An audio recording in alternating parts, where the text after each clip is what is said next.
shining na nag-iisang primetime king, Ding Dong Dantes! At ngayon nga po'y live na live po na nakabantay po. Siyempre, ang ating Kuya Kim sa pinakamainit na kaganapan po sa Ding Dong Dantes Kapuso Day. Kuya Kim, kamusta dyan? Ano na? Dapat alam mo! Guys, maraming salamat. Nandito tayo ngayon sa Studio 7 at kasalukuyan nagsasalita ngayon si GMA Network Chairman, ang ating boss, Attorney Felipe Gozon. At ito ang D-Day o Ding Dong Day kung saan pumirma kanina. About 10 minutes ago, pumirma na naman ang bagong kontrata dito sa GMA, ang ating kumpare, ang ating kaibigan na si Ding Dong Dantes. Ito, nandito lahat ng mga VIP, lahat ng mga boss natin sa GMA nandito sa Studio 7 ngayon. At ang ganda-ganda ng forma dito. Talaga inayos yung Studio 7, talaga namang very regal at very royal ang dating. Dahil nga, ito nagsasalita ngayon si GMA Network Chairman Attorney Felipe Gozon at sinasabi niya that he is so thankful na pumirma na naman si Ding Dong. At kinuwento rin ni Chairman Gozon ang development ni Ding Dong Dantes bilang family man, bilang artist at gaano pagaling.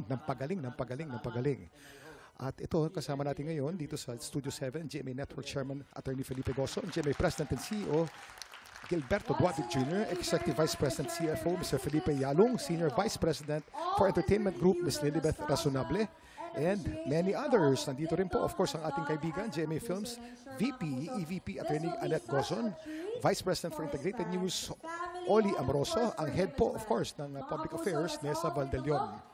Ito, magsasalita na. Malapit na magsalita ngayon si Ding Dong Dantes. Pero ngayon magpapalabas muna ng isang video tungkol kay Dong Dantes. Ito ngayon ang evolution ni Ding Dong Dantes. Magmula nung siya ay bata pa lamang.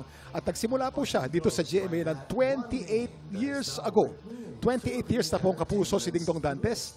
At ngayon, pumirma na naman. Ang kontrata ni Ding Dong ay 3 terms. Ibig sabihin, mahabang kontrata ito. Most probably, si Ding Dong Dantes will stay on as kapuso hanggang matanda na siya at hanggang lolo na siya. Ayan, makikita natin sa film na pinapakita dito. Batang-bata pa si Ding Dong dyan. Talagang, teenager pa lamang at millennial pa lamang. Hanggang ngayon ay family man na. Family man. Ito, pinapan natin ang camera ngayon at pinapakita natin ang mga executives, mga boss natin dito sa GMA na nandito ngayon. Ito sa lamesang yan, nandyan si si Boss Lizette Bararag, nandyan ngayon. Kitang-kita natin. Of course, acknowledge natin ulit, First Vice President for Public Affairs, Ms. Nessa Valdelion, Senior Vice President for Corporate Strategic Planning and Development, Ms. Reggie Bautista, CMO, Head of Sales and Marketing, Ms. Lizelle Maralag, at of course, ang manager ni Ding Dong from the very start, Perry Lansigan, CEO of PPL Entertainment. Nakaupo pa rin ang ating mga bossing dito sa front table at iniintay ngayon ang speech na gagawin ni Dong Dantes. Dito sa D-Day, hindi pa po nagsasalita si Ding Dong at pagkatapos itong video presentation ng career ni Ding Dong Dantes, magsasalita na rin si Ding Dong at excited ang lahat. Ang karamihan ng mga audience dito sa Studio 7 ay mga taong nakatrabaho na ni Ding Dong Dantes sa 28 years niya dito sa GMA 7. Nandito ang mga dati niyang PA, nandito mga dati niyang writer, nandito mga dati niyang producer. Lahat ng mga taong nagmamahal kay Dong Dantes ay talagang pinuno itong Studio 7. Ito, alam mo si Ding Dong talagang kilala ko yan. Talagang napakabait niyan sa lahat ng tao na katrabaho niya. Mapa-PA ka man, mapa-writer ka man, mapa-director ka man. He's so well loved ng ating mga kapuso. Ito, dito sa video naman, pinapakita naman si Dennis Trillo, lahat ng mga artista na katrabaho naman ni Dong. At bumabate. Itong D-Day o Ding Dong Day ay napaka-importante talaga because once again, kapuso na naman at kasama na naman natin sa maraming taon si Dong Dantes bilang kapuso. Primetime King, ito si Michael V, nagsasalita naman, bumabate. Lahat ng mga nakatrabaho ni Dong ay kinunan ng interview at nagsasalita ngayon kung bakit masarap katrabaho si Dong Dantes. Napakalaki ng tiwala ng network sa kanya. Kakaiba ang speech na binigay ni Chairman Gozon kanina dahil sabi niya, magpapasalamat daw siya kay Dong Dantes for being loyal, for being so good, and for being an asset sa Kapuso Network sa GMA 7. Nagpasalamat po si Chairman Gozon kanina. Ito na malapit na magsalita si Ding Dong at iniintay pa rin. Kasalukuyan bumabati ngayon ang mga stars na nakasama na ni Ding Dong sa lahat ng mga kanyang mga teleserye at lahat ng kanyang mga shows. Ngayon nandito si Alden Richards naman at sinasabi talagang napakasayang makatrabaho si Dong Dantes. Again, ulitin po natin, ito pong Studio 7. Ito po ang studio na ginagamit sa Family Feud. Ito ang home studio ni Dong Dantes. At ang karamihan ng mga guests dito ngayon ay mga taong nakatrabaho na ni Dong. Aside from the fact that well-attended, 100% attendance ang lahat ng mga boss ng GMA7 ngayon. Si Lizelle Maralag, nakikita natin sa ating camera, ang lahat ng mga head ng sales.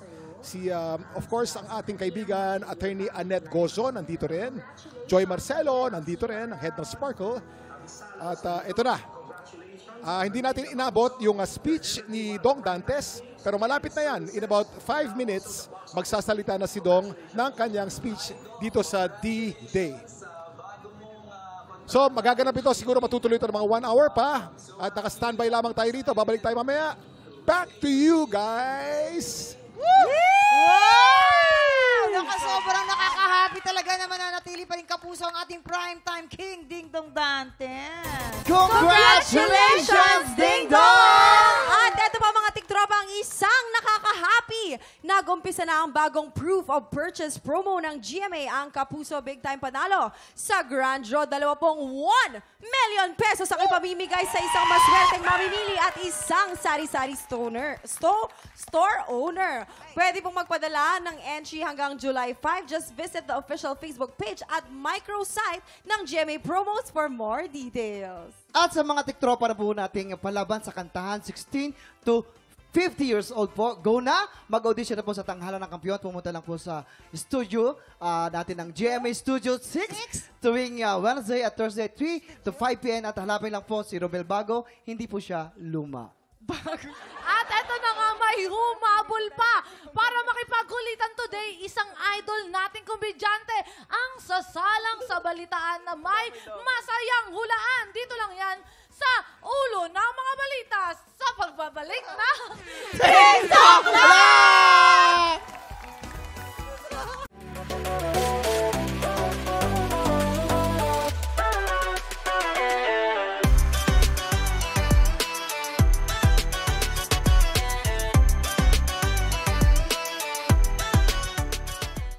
Tiktropa, pinanood mo hanggang sa dulo itong video na ito? Abay, very good ka! For more happy time, watch more TikTok Lock videos on our official social media pages and subscribe to GMA Network official YouTube channel.